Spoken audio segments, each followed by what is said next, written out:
Okay, Dad, today is Wednesday, August 7th. And the past few podcasts we've done, we've been talking about the possibility of Israel using a nuclear weapon. It's a really scary thing to think about. And then I just was thinking, I don't really know much about the history of how Israel obtained nuclear weapons. So I was thinking we could start this podcast off if you can just talk about what's the story behind Israel and its nuclear program, nuclear weapons, if you know. Yeah, I haven't, I think I would actually rather go back and review it. It's something that I'm familiar with, but I just, a lot of the details now are fuzzy. Um, Hmm. it's, I think it was back in the 60s that Israel obtained nuclear weapons. They actually stole some um, nuclear materials from the U.S. and technology, and then developed it. So it, and the thing is, I'll just say, we can go into more detail on this later, but right now it's something that happened. They actually broke the law, obtained these materials illegally, obtained the technology illegally, developed their own nuclear weapons, and they now have, you hear different thing, anywhere from 50 to 500 nuclear warheads, and everybody knows it, but we pretend that they don't have it because they are clearly in violation of the nuclear uh, proliferation treaty. Um, so if we ever made it official, if we ever acknowledged that they had those weapons, then they would have to be sanctioned and so forth. So, but of course, Israel. So Israel is never sanctioned. Israel can do anything. Israel's got these nuclear weapons in violation of the treaty, and we just look the other way. We all know they haven't, but we look the other way. Iran, on the other hand, does not have nuclear weapons, never did, and it's not clear that they ever even tried to. I mean, we had a finding, I think the Defense Intelligence Agency, or well, more than the DIA, I think it was all the intelligence agencies together, had um, investigated the matter during George W. Bush's second term. And they found that they had dropped the effort to gain a nuclear weapon in 2003. But others, like Gareth Porter, I think argue convincingly that they never even tried. Yet they've been subject to very, very severe sanctions. So anyway, it's the same old story. One set of laws for Israel, another set of laws for the rest of the world. So has Israel ever tested a nuclear weapon? I imagine not, because if they did, then they would. There's no way to. Right. Yeah, that's The the way of nuclear announcing. proliferation Right. treaty will clearly have been violated, Right. Right. right? So we've never seen a nuclear test from Israel. We just know that they have Right. them. Everybody just Yeah. knows this. That's well Like, how known. do we know? Okay. Okay. Well, our CIA, our intelligence agencies keep track of these things. But there was a nuclear scientist in Israel that came out and actually you know, leaked information on what they had done. I think it's Vidunu, say his name was something like that. He ended up under house arrest for years, and as far as I know, he may still be under house arrest. That's going way back to, let's For say, leaking that? yeah, for leaking that information. So, are we? Is everybody says Israel has nukes? Is that like a certainty, or is it possible that Yeah, they I don't. leak Yeah, this out to try to create the fear and the illusion? Or I haven't ever heard anybody doubt it. Quite seriously. I think it's accepted. Everybody hmm. knows that they have it, and but it's not official, and so we can pretend. At the official level, we can pretend that they don't have these nuclear weapons. So they stole the technology from the United States. Did the United States let it be stolen willingly? Like that seems like No, I not an think it. easy thing. You can just walk Right, out with some right, enriched yeah, uranium or whatever it is. right. Um, yeah, I think that maybe the most important thing is that they actually stole the materials to get started. The plutonium or uranium. Um, no, yeah, it's not an easy thing to do. Right, these things are strictly guarded. That's true. But they had somebody on the inside, and he stole them. and we were aware that they were stolen. Surely Not somebody's doing immediately. inventory. I'm like, hey, Yeah. this is gone. Yeah, again, I'll have to go and review it. It was a story that I was very familiar with like 15 years ago, and this thing has kind of faded in my memory over time, but we can fill in the details later. It's just crazy how Israel could just get away with anything. It's like the Yeah. most terrible spoiled child. You can wreck Yeah. the dad, steal your dad's car and wreck it or whatever, and you're like, oh, here's another Right. one, son. Keep on. It's Right. just how could they steal our technologies, do this thing, attack the USS Liberty, kill our people, Right. and still we're like, oh, he's just, oh, Israel, Right. get a little crazy every now and then. Right. Yeah. It's Right. It it's wasn't always true. ludicrous. It wasn't always true. At least, like in the 50s under Eisenhower. Okay. Eisenhower, for example, we've talked about this earlier, the Levant affair and the Suez Canal crisis.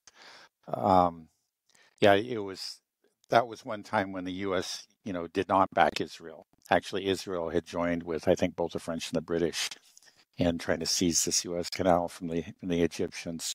And Eisenhower just pulled the plug on it. He says, you're going to stop this right now. Um, but that was a different America. I think everything changed. Obviously, like Israel, had quite a bit of influence. One reason that the state of Israel was created was that under Truman, Truman, blessed the establishment of the state of Israel, actually against the advice of many in the State Department. His most experienced foreign policy people said that this was not a good idea to do it certainly at this time in this way. And but he said frankly that he was interested in the Jewish vote and Jewish money. And that's what happened. So, but it wasn't all, it wasn't like it is now. Sometimes you could say no to Israel, as Eisenhower did in 1956. I think the turning point was the USS Liberty in the Six-Day War in 1967, where Israel actually killed about 37 of our people. And I think approximately 150, 170 were injured on the USS Liberty. This ship was nearly sunk. Yeah. And it was clear they knew what they were doing. There was no question about it. This attack went on for hours, and there was a big U.S. flag and radio distress signals and whatever. They knew exactly what they were attacking, but President Johnson decided just to bury it. He just didn't. He thought it didn't help him, I think, domestically to be at odds with Israel. So all those people were firmly instructed, never speak about this, hold your silence. And they did for years, but now they speak and they're very angry. There is a USS Liberty Survivors Group. Yeah, I would be pretty damn angry too. I mean, we keep on talking about this. How do they keep on getting away with all this stuff? How can Israel just do whatever it wants? And the U.S. is always giving it cover. And we talk about the U.S. establishing this international rules-based order. It's completely gone out the window thanks to Israel. The double standards are just so obvious now, how we can allow this type of humanitarian crisis, a literal genocide, being executed, and we're like, oh, it's complicated, don't look at it. But look what Russia's doing, look over here. And everybody's like, what? You can't do that. I mean, the United States is crumbling. Our reputation, our stand in the world is crumbling because we refuse to just say no to Israel. We're not even talking about, sanctioning Israel or being evil. Just stop giving them the weapons to carry out this genocide. It's a very easy, simple thing to do. The U.S. has all the power to just stop this. And it's just amazing that we're willing to destroy our whole country, essentially, our whole reputation on the global stage, just because we can't even say no. It doesn't mean that necessarily our relationship with Israel is over at all. It's actually the correct thing to do. If they're your friend, we talked about this before, you don't let your friends drive drunk. Take away the keys from Israel. It's she's clearly out of control. He's like, okay, Israel, just calm down. Take a breather. We're going to take away your guns for just a minute, and you just calm down, and then we'll talk about this. We could do that easily. And that's not anti-Semitic. That's not being anti-Israel. That's actually being pro-Israel. The actions that we're doing right now have almost guaranteed the destruction of the state of Israel, as well as the destruction of the United States empire. And it was the most Yeah. easily avoidable thing that's just staring you in the face. I never can fully understand. Why can't we just say no? Why can't? and Yeah, yeah. and it just Well, comes down to money, I guess. I don't. yeah, yeah. It's money.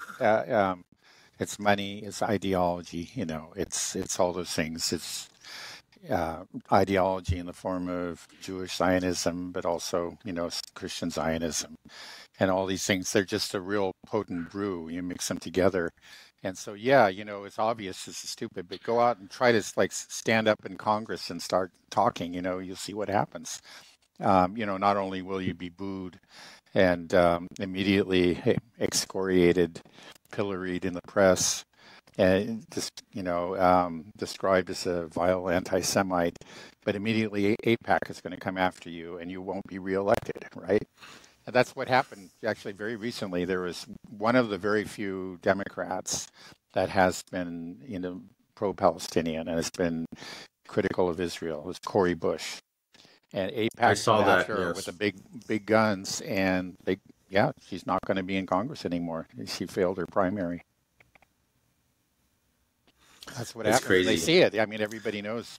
So there are a lot of, I think there are plenty of true believers, but there are a lot of people who just say, "Yeah, this is crazy," but hey, I I, I can't beat them, so I just got to shut up and or stand up and Mm, applause with everybody else when Netanyahu is here. Again, that's shameful. right. That shows we have a corrupt system, and it's worse than that. Again, I think as they're saying, like that whole spectacle of Netanyahu and the 58 standing ovations, um, you know, that's uh, that's something that's going to go down in history as you know.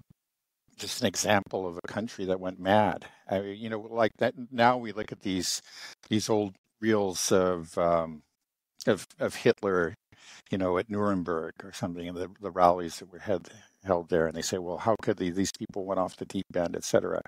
Yeah, I imagine that, I expect, I hope actually, that sometime in the not too distant future, we're going to be looking at this Congress giving Netanyahu which I think will by then be recognized universally as, one of the most evil men in history, and watch our U.S. Congress, adoring him, worshiping him, giving him 58 standing ovations.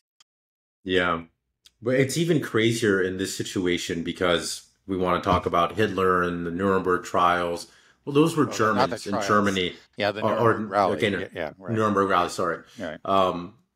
the Nuremberg rally and Hitler. It's like these were Germans in Germany. After World War One, Right. They had it's suffered. And different. This actually, right, you didn't have to be crazy to be a Hitler supporter or sort of say that.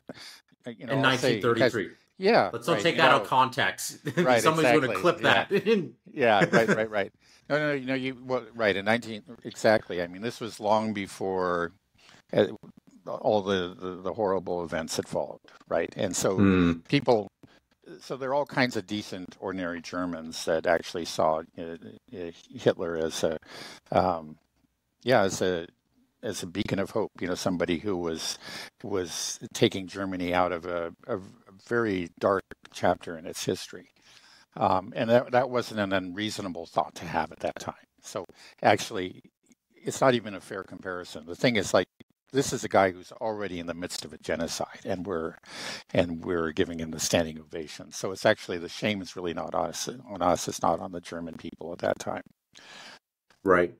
And then just once again to clarify, you're talking about Hitler in 1933 to 38, before the Yeah, invasion of Poland, the partition of Czechoslovakia. Just so right. anybody's thinking like, oh my God, this is, you're saying Hitler was a beacon of light.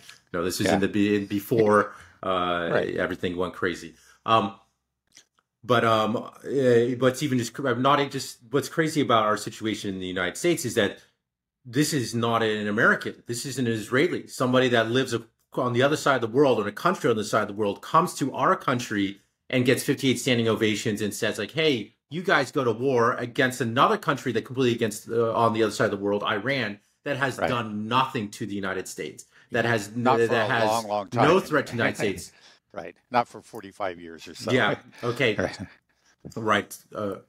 Right. So that clearly is not posing a threat. Right. So where Israel, this country, has killed far more American citizens, just through uh, just actions in, the USS Liberty. They shoot Americans in the West Bank or in Right. Gaza. They're Rachel American Corrie in Palestinians. Gaza. Yeah. Um, right, could run her over with a bulldozer. It's horrific things. It's unbelievable. It really is. And well, it's clear that Israel runs our government. It's that apparent. I don't doesn't feel like a conspiracy. Yeah. It Yeah, just it's seems rather so open, right? obvious now.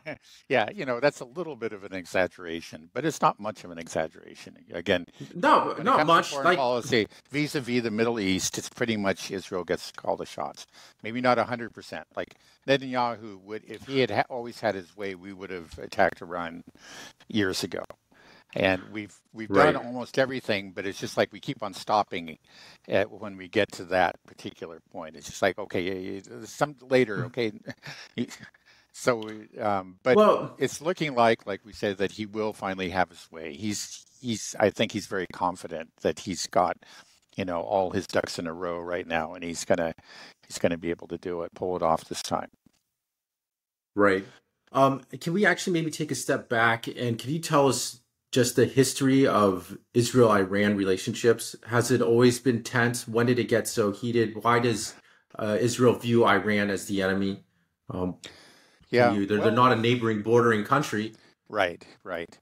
Um, well, there was actually a time, you remember the Iran-Contra affair. Well, maybe you don't remember it. That's back in the No, 1980s. I don't. Okay. But actually, Israel was involved in these secret deals, selling weapons to Iran during the Iran-Iraq War. Again, a horrible war that went on for years and resulted in the deaths of 2 million Iranians. Um, so it hasn't always been that way. But essentially, it's just that, well, first of all, with this, Iran has always been consistent, that they support um, sovereignty, a state for the Palestinian people. And it's one of the few governments really in the Middle East that has been consistent about that.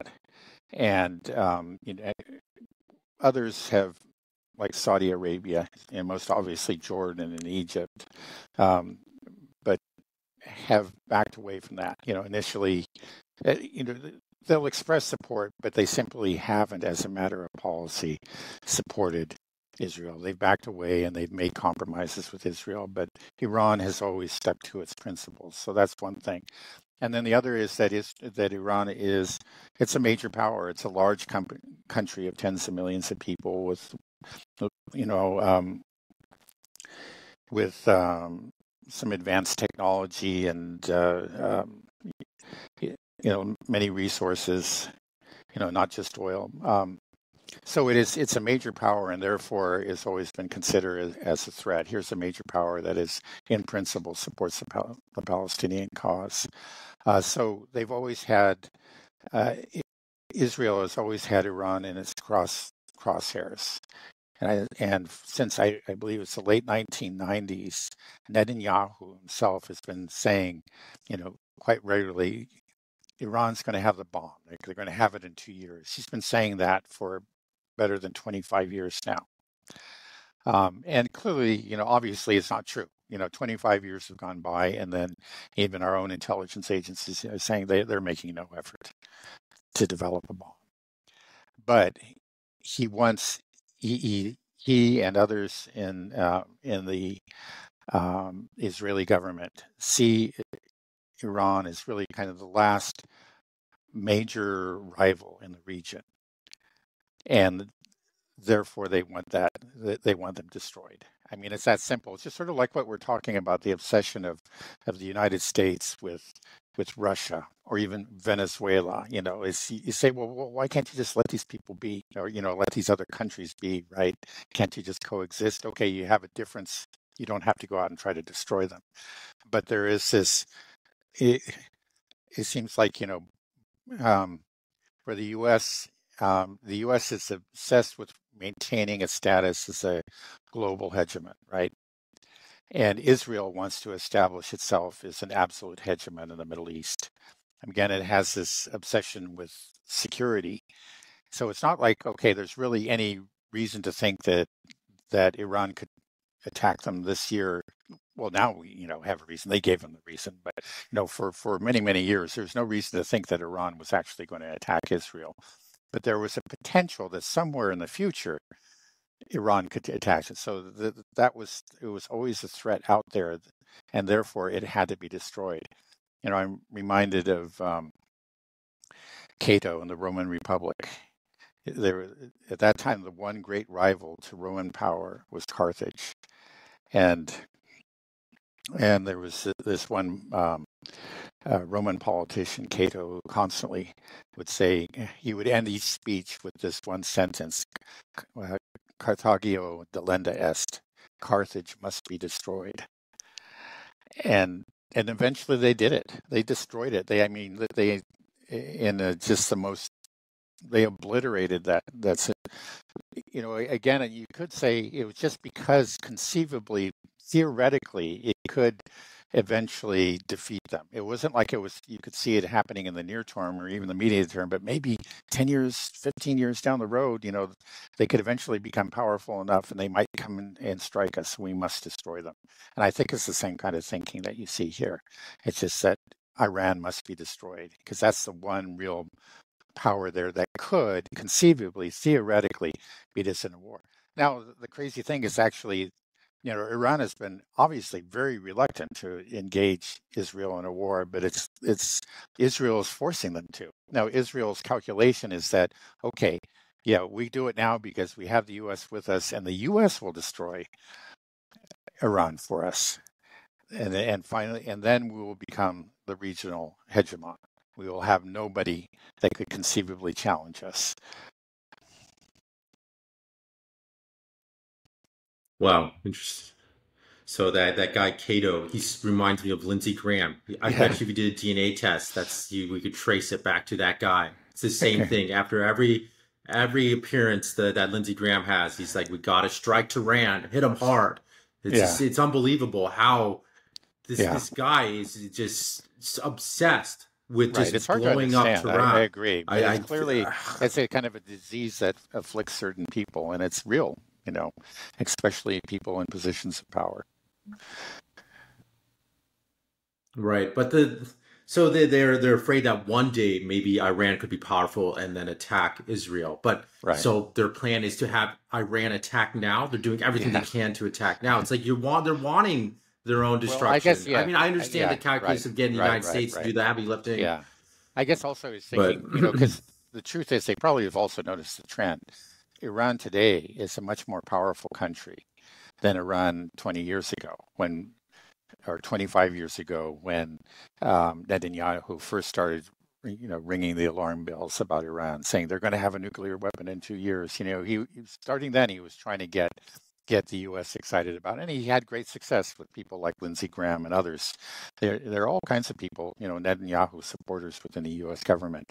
But thank God they haven't been a majority and they've been held at bay.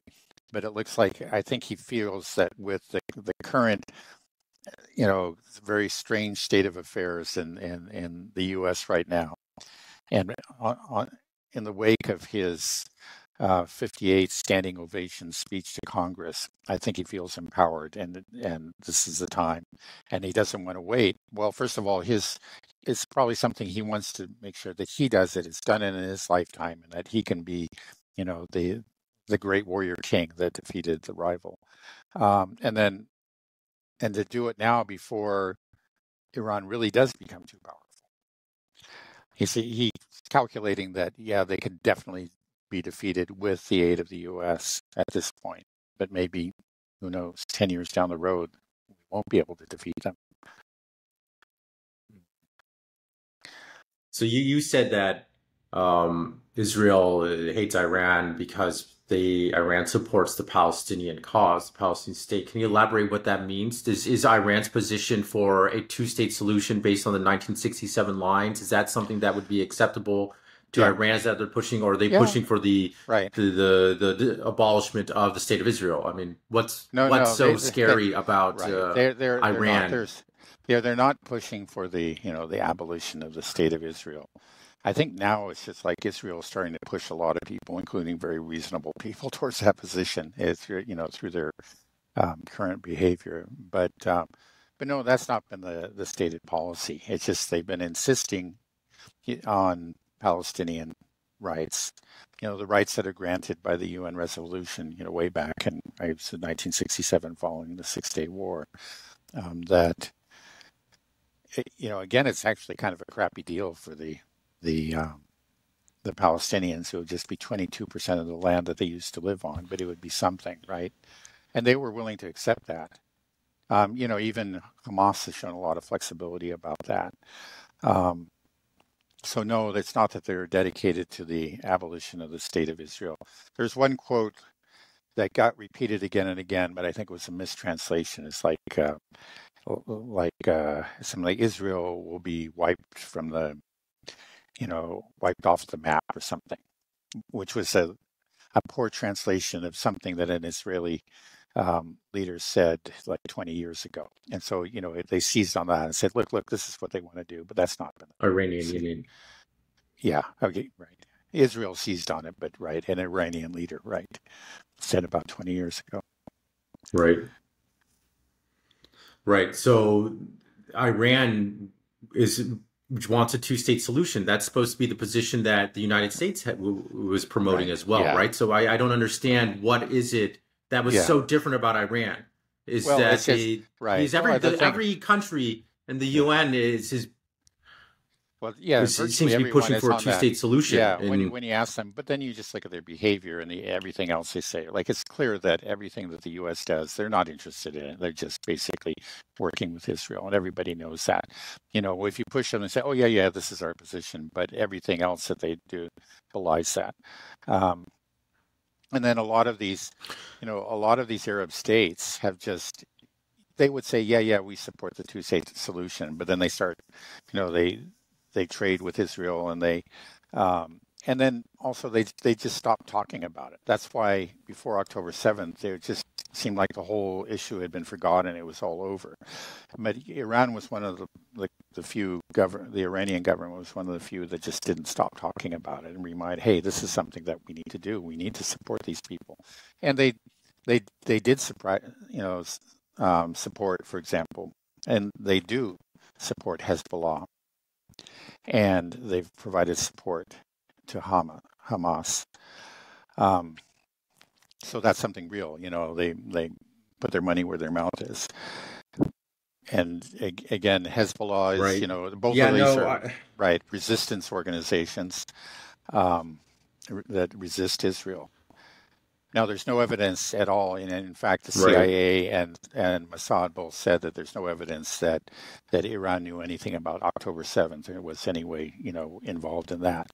But they have supported Hamas as a resistance organization. Mm-hmm. Yeah, just Hamas itself, from my understanding, the previous leader, Ismail Haniyeh, the political leader that was just recently assassinated in Tehran, was actually quite a moderate. From my understanding, that he was willing to accept a two-state solution where Palestine would give up 78% of its land and just keep the 22% based on the 1967 borders. So that even Hamas, the supposedly radical group that says no, they just want to have their own state. They're willing to give up it's almost 80% of their land just to say, just stop killing us and let us live here in peace. Right. And that was unacceptable. And so any idea this idea that Israel would ever want to give the Palestinians a state is clearly not true, or that it cares at all about the hostages. It says bring them home, bring them home. Well, you killed the lead negotiator and you killed the moderate political leader, the one that you can actually negotiate with, that isn't even trying to that's not even calling for the destruction of Israel, which is incredible that he would even have that position after you murdered his 3 children and his 5 grandchildren. Right.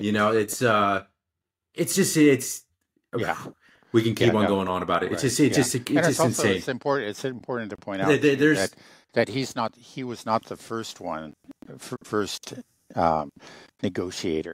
Hamas negotiator to be assassinated. He was not the first moderate to be assassinated. Yeah, Israel has a history of doing this going back to the early 2000s. There was a leader again who was, was recognized to be somebody who was looking for a peaceful solution to the problem. Again, was making moves towards the two-state solution. He was a paraplegic, wheelchair bound, and he was assassinated by the Israelis as he left a mosque in his wheelchair. That's back, I think, in 2002, My 2003. God. Yeah, and then there have been others, and then it was, Mm. most recently, just a few months ago, there was one of their negotiators was Hamas negotiator was assassinated in Lebanon. So I don't know if they're being sincere or they're just I don't know if they're really that stupid. But you get the State Department people expressing anger, like being disappointed that they assassinated this person because they were hoping that they thought that Netanyahu was serious and had promised that he was going to work out a ceasefire. It's just so obvious that they've never been interested in the ceasefire. It's not just the fact that they are assassinating the people. Before they assassinated Ismail Haniyeh, again, as he pointed out, they killed his children and grandchildren. Again, it just seems clear that this is not a country, a government that is at all interested in a peaceful solution. And you say, well, maybe it was an accident, but there's a pattern of this. Again, going back years and years, negotiators, the moderates are constantly knocked off. Those are the people that they find to be a problem because they're not interested in a political solution. They want the military solution that they dictate. They want to drive him from the land and seize the land. And they want to be able to say, well, we didn't have any choice, right? There wasn't anybody to talk to. Yeah, why? Because he killed them all.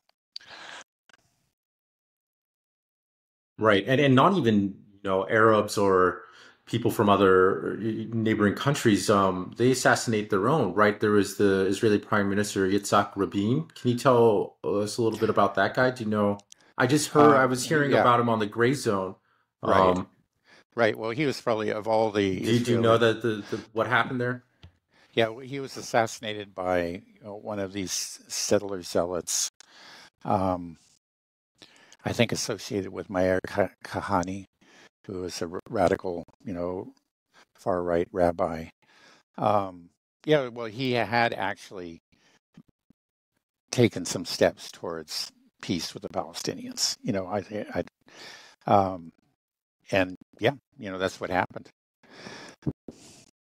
Yeah, I can't really provide any more So details to that, right? even within Israel Right, itself, yeah, I just heard it on the Gray Zone. Yitzhak Rabin, and my understanding is that yeah, he was somebody that wanted a peaceful solution to have a two-state solution, and because of that concept, that idea, he was assassinated. So it just shows that they're willing to assassinate their own leader. That this is the prime minister that they killed because he's right, like, let's try to right, work on this right. type of solution. So it Yeah, just shows you the extremism in Israel right now. yeah, That right. I there is think no it's path important. to peace in Right, Israeli right. society now. Right. Well, I think it's important to point out in that place that was again it was a far right, you know, uh, settler zealot. So he wasn't representing one of the mainstream parties at that time. Um, but yeah, the scary thing is that all of Israel has shifted over towards those extremists, what were considered to be extremists back then. I mean, pretty much the entire country, the entire um, you know, political system there is now what would have been described 25 years ago as, as extremist supporters of Greater Israel. Mhm. Right. Um, well, we're still waiting for this Iranian strike, and something that I'm sure you've heard as well from many analysts is saying that perhaps one of the reasons that it's taken a little bit longer, I know a lot of people were predicting that would have happened already by now, is Right, that Russia is currently in Tehran setting up air defense systems because Iran knows that as soon as they strike, Israel is going to try to unleash hell on Iran and southern Lebanon. We'll see what they do exactly, but we can expect a pretty quick retaliation from Israel. And Hmm. so Russia is just putting in their air defense systems. But one of the things that I think is very interesting is their electronic warfare systems that have been very effective at disabling a lot of U.S. and therefore Israeli weaponry.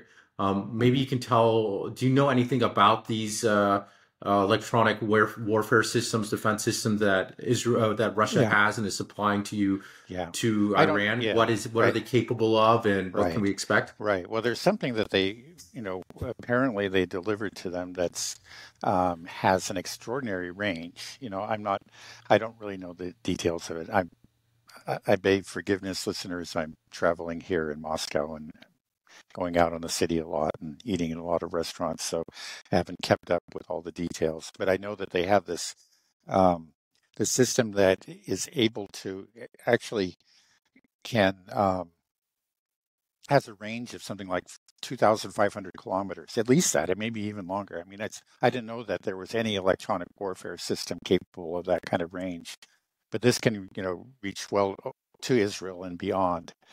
Um, Now, I imagine that these systems are quite complex, and it's not something that you can just kind of uh, pull out of the box and put into operation immediately. I imagine it takes some time, and I'm sure that it takes a lot of training to operate them. So, um, not only do they need time to set it up, but there are going to be Russians that are going to be operating these systems if indeed these rumors are true, and I believe they are. It seems to be they're coming from a lot of sources. The Russian government hasn't actually announced it, but plenty of sources that are in the know with connections to the Russian military are saying that this is what's happening.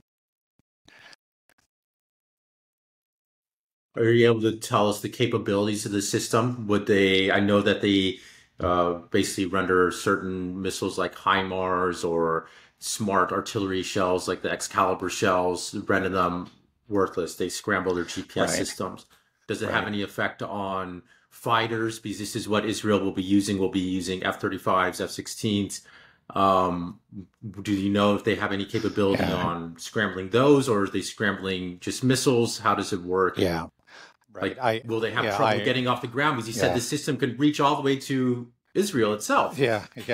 I don't know exactly what it can do. I'll admit that, right up. It's now, of course, in Ukraine, Um, they've neutralized the HIMARS. They've neutralized the small diameter glide bombs. They've neutralized the ATACMS.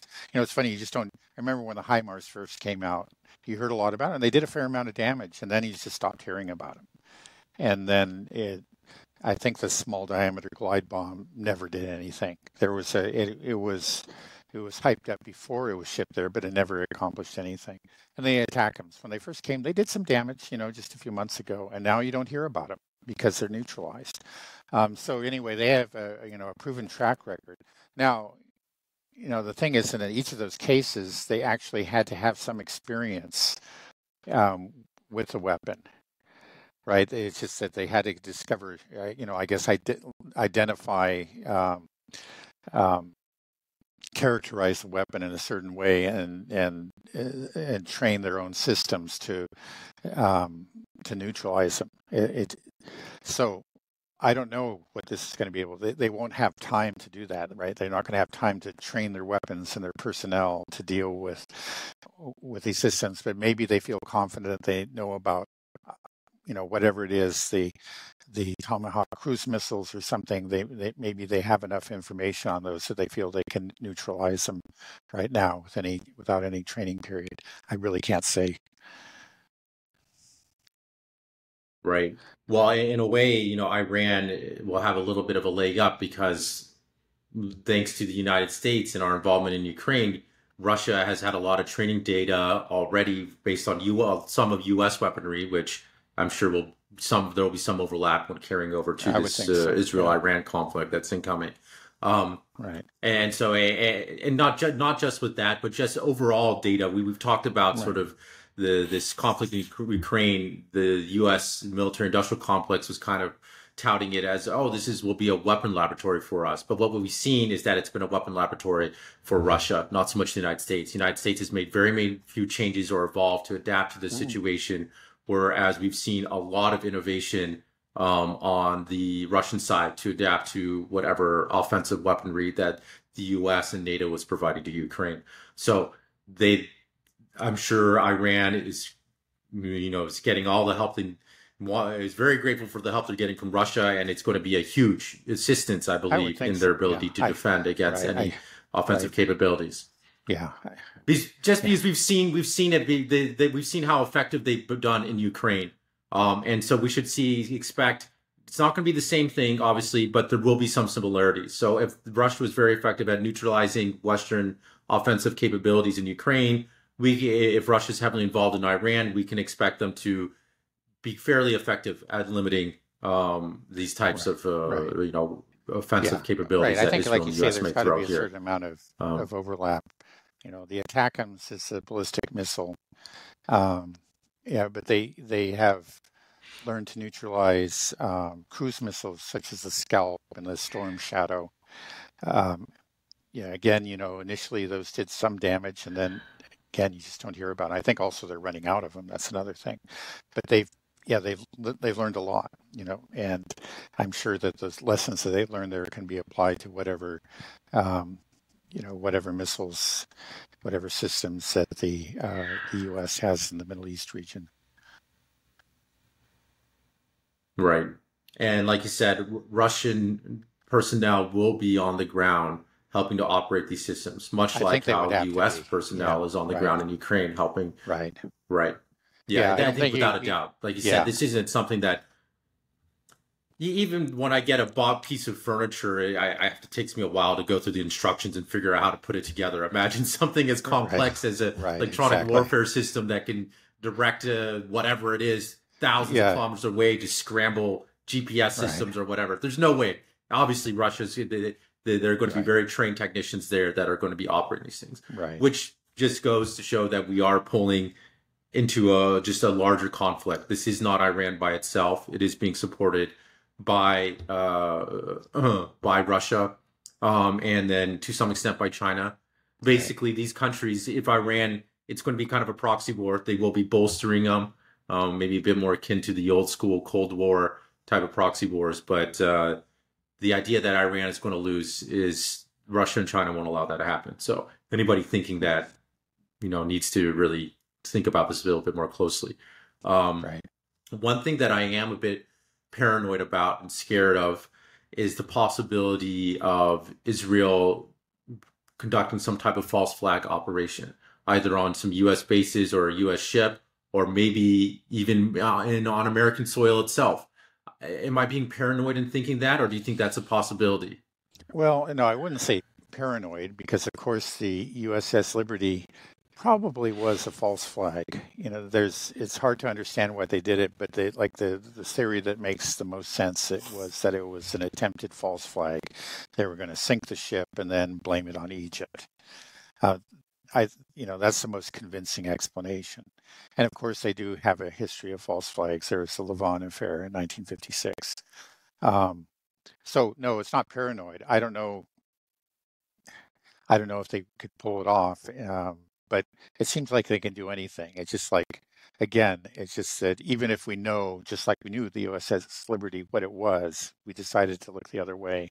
So they could do a false flag, and Biden and Harris would look the other way. Yeah, I don't think it's a paranoid. The reason I'm saying that is because when I watch, right? I mean, what keeps on getting pumped into the mainstream news here in the United States is that Iran is got its agents, provocateurs here in the United States, that Iran was behind an assassination plot on Trump, and that these protesters, when Netanyahu came off, and Netanyahu said they're likely being funded by Iran. This idea that Iran is inside the United States is something that is being pushed out by the Zionist propaganda machine in Israel. And so it just makes me feel like they're gearing up for the possibility of doing something, some type of action, be like, look, it was Iran that did this. And it's just it's Israel's MO. We know they've done these false flag. You told me about when they dressed up as British personnel in Egypt and killed killed people to start killed British Right. soldiers That was the Levant to affair. try Right. to And start a that's war, and then they were right. uncovered. Right, Right. the That was Levant the affair. Levant Right, affair. And it's recognized, everybody, even the U.S., recognizes that's what happened. Um, yeah. So, right. So they have yeah, a yeah, history of doing this in the right. past. Right. They have done it. Yeah, yeah. The thing is just absurd that Iran has, plots and agents in the U.S. Really, I'm sorry, but I don't think there's a single. I'm not aware of there being a single incident, of any sort of terrorist or attack, or even a plot to commit a terrorist attack on the part of Iran in the United States. It just hasn't happened. On the other hand, we've done all kinds of things, you know, directly, like in the case of Soleimani, where we assassinated like the most popular military leader in their country, a real hero of the people there. Um, but often through proxies, like the Mujahideen al-Khalq, that terrorist group that we've used um, to conduct many terrorist acts over the years on Iranian soil. And then, of course, Mossad has assassinated many nuclear scientists. Pipelines have been broken up. There was that bombing at the commemoration, actually, ceremony for marking the anniversary of the death of Soleimani. It's an ongoing thing. It happens all the time. I mean, we talk about Iran as being the leading sponsor of terror in the world or the Middle East. It's just total nonsense. If anything, they're the leading victim of terror that has generally been carried out by Israel and the United States. There was a time, like back again when they took the hostages in the early years of the Islamic Republic, when they did engage in terrorism, but it's just in that's the old Iran, that's the revolutionary Iran. But they have since then they've grown up, they've matured, they've actually proven to be a very very civilized member of the um, you know nation among the nations of the world now. No, yeah, no, I have, the more I learn about what's happening, the more respect I have for Iran. The amount of restraint they show, the maturity they show, just and just the ability to do the constant suffering of their people, and they take it on the chin, and they try to sue for peace. They're trying everything they can to avoid war, but they just keep on getting poked, keep on getting poked. It's Yeah, just like constant little jabs in the face, and then like, hey, right. hit back, and then Iran will maybe push back a little bit, stop, and then Israel's like, "Oh no, well, help me, America! What's happening? This evil terrorist nation. It's disgusting. It really, Yeah, that's what it no, it is. is right. The whole world. I I feel Well, I like think I after right, right. World Things War that II. right. All right, go ahead. Yeah, I was just saying things have really changed. I think a lot of people around the world are much more sympathetic with Iran now than they. It must be a much higher percentage than it was a decade or two ago. Um, and recent events have certainly increased sympathy for Iran and increased hostility towards Israel. And you can see it within the Middle East. I mean, now there used to be a time when there was a great alliance arrayed of Middle Eastern countries, Arab countries arrayed against Iran, but that's over, right? Thanks to Chinese mediation efforts, there really is peace. And Saudi Arabia has already said that they've closed their airspace. They're not going to let. In other words, that Israel and the Western forces are not going to be able to use their airspace to carry out attacks on Iran. Egypt has also said that it's neutral in past conflicts, and Jordan too. This is something that we were talking about a few episodes ago. Remember back in April, Jordan actually helped out, even joined that fleet joined that coalition of fighters that that fired on the approaching drones and missiles. This time they say no, we're staying out of it, and and keep out of our airspace. That's the last I heard. I'm sure they're having their arms twisted, but they don't want to be involved. And that shows you again that things are shifting, and they're shifting in the favor, popular opinion and but more than popular opinion. I think popular opinion has been with Iran more or less for a long time, but now even the governments of the region are starting to, if it not entirely align themselves with Iran, they're no longer, no longer against them, and they're not aligning themselves with the Western forces. Right. That changes things. This is just a new balance of power in the Middle East. Right. And another thing that I think is very likely to happen once this whole war kicks off is that we will see an uprising in the West Bank, in Jordan, in Egypt. I don't think you'll be able to contain this in around Israel, the countries around Israel. I mean, like Jordan is supposedly allied with the United States, but you've been to Jordan, I've been to Jordan.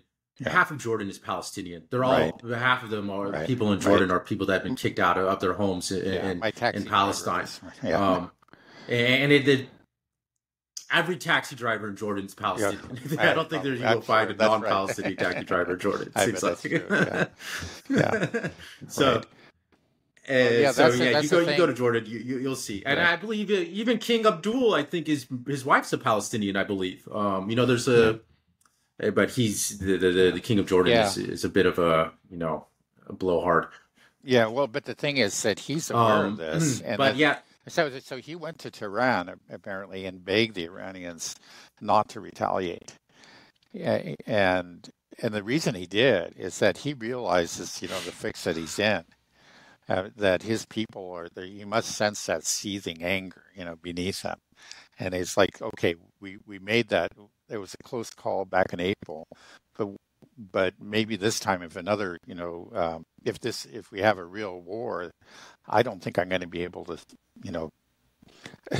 I maintain my rule. I don't there's think no I way. can keep. There's no way. Right. I don't The think I blood keep is them down. boiling. That's right. And the same thing in Egypt. That's why, again, the Egyptians, before they made it clear that they weren't supporting Israel and the U.S. this time around, because I'm sure that Sisi is worried too. He's his people too are Right. got to be just seething with anger, and it could blow up on it. Could blow up both in Egypt and Jordan. Right. Yeah, I think people need to realize that are in the West that when they watch the news, all they see is October 7th over and over again. It is all this narrative Yeah. building to try to paint Israel as the victim constantly. Right. But the rest of the world is seeing the truth. And the videos Okay. are coming out 24/7 to all these people in the Middle East. They can see they're seeing children that are blown apart daily. They're seeing, kids being shot, all these horrific stories, videos of prisoners. I saw a video release of a Palestinian prison camp where they're raping prisoners. Like just awful, awful things that are just going in 24/7. How long can people watch this and not eventually have some type of reaction to the war? So Yeah. people need to realize that tensions are super high for all these people across the Middle East because they are seeing what's happening to their fellow Arabs, their fellow Muslims, fellow Christians constantly. So it's going to blow up. Yeah. I think Were you going to say something? I feel like you're. Oh, well, I was just going to add, you said that here in the U.S. we see October the 7th is replayed again and again. I mean, I think you need to say that it's a distorted version of October 7th. It's not quite so black and white as they try to make it out to be. It's even admitted, right? It's come out in Israeli media that a lot of those deaths were caused by the IDF, as we mentioned earlier. But of course, so even these stories, they make it into the Western news, but they don't make it into the mainstream. It's not part of the narrative.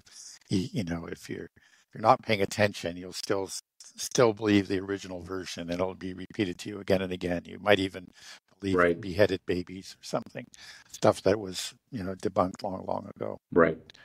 or rapes. Yeah, Just think about it. The idea that Hamas would come out and they would have time to start just raping people. It's just absurd. You know, yeah, they have there's no incentive. It just doesn't make any sense. You know, yeah. the whole It's it's and the possible Hannibal that directive that was right. enacted that, like you said, I Yeah, was go just ahead. saying that the Hannibal directive that was enacted on October 7th, you know, Israeli media, bro, even reported on that, broke that story. But the Western media will not talk about Right, it. They right, will not talk about that. You know, like right. there was a White House reporter that was asking, saying, well, you know, Haaretz came out with Hmm. this story about the Hannibal Right. directive, and it looks like maybe the majority of civilians were killed by the IDF. And he's like, well, that's just absurd. We know about Yeah, the, no, I don't yeah, even, we know that. But it yeah, was a joke. It was, yeah. you know what I'm It talking is. about, that Yeah, video. yeah. I've seen the same video. I saw the same press conference. I know what you're talking about. Yeah. Mhm. It's crazy. Okay, well, we're coming up close to an hour, Yeah. so maybe we can end here. Is there anything you want to add? I know we didn't touch on Ukraine at all or anything else Right. that's happening in the world, but Yeah. Well, there is an incursion into the Kursk region of Russia by Ukrainian forces. There have been these incursions periodically, and most of them have been very small and ended in disaster. This seems to be a bigger one, and it's not really clear what's going on because I'm seeing conflicting reports. Like the Ministry of Defense says that everything's contained, they've been pushed back, they're all on the Ukrainian side. But then Rebar, which is a one particular news source that on the Russian side has said that they've actually penetrated 10 kilometers at, into Russian territory in the Kursk region. Um, I, it's we'll see. I think I'm sure that it's going to fail. I'm very confident it is that it may have already failed, but it may be they'll manage to seize a little bit of territory and hang on to it for a few days, maybe even up to a couple of weeks. But uh, I would bet that sooner than 2 weeks it'll all be over. The Ukrainians will have suffered very heavy losses, and we'll have nothing to show for the effort. That's been the history of these incursions on the northern border there. Mhm. Yeah, I did see a little something about that in the news, but I haven't been paying too close attention. Well, maybe we can dive into it a little bit deeper or Okay, some when right, we get a sure. little bit more information, maybe on the next podcast.